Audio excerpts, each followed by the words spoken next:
ইসলাম আমাদের সবসময় ইতিবাচকতার শিক্ষা দেয়। কারণ নেতিবাচকতা আমাদের কর্মস্পৃহাকে নষ্ট করে, আমাদের মানবীয় জগতের যে ভালো গুণগুলো সেগুলো নষ্ট করে দেয়। আমাদের প্রিয় নবী রাসূলুল্লাহ সাল্লাল্লাহু আলাইহি সাল্লামের সমস্ত জীবন ছিল ইতিবাচকতায় পরিপূর্ণ। সময় তিনি যখন হযরত আবু বকর রাদিয়াল্লাহু তাআলা আনহুকে নিয়ে পাহাড়ের গুহায় আশ্রয় নিয়েছিলেন, কাফেররা সেই পাহাড়ের গুহার নিকটে চলে আসলে আবু বকর রাদিয়াল্লাহু তাআলা আনহু রাসূলুল্লাহ সাল্লাল্লাহু আলাইহি সাল্লামকে ডেকে বলেন, ইয়ে রাসূলুল্লাহ, কাফেররা তো আমাদের নিকটে চলে এসেছেন।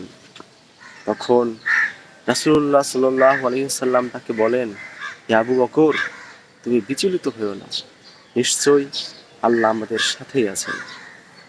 তাই আমাদের জীবনের যে কোনো রকমের উত্থান পতনে, যে কোনো রকমের বিপদ আপদে আমরা ভেঙে না পড়ে যদি মহান আল্লাহ তাআলা রাব্বুল আলামিনের নিকট আমরা তাওয়াক্কুল করতে পারি, আমরা ধৈর্য ধারণ করতে পারি, তাহলে নিশ্চয়ই আল্লাহ তাআলা আমাদের সমস্ত বিপদ আপদ থেকে রক্ষা করবেন ইনশাআল্লাহ।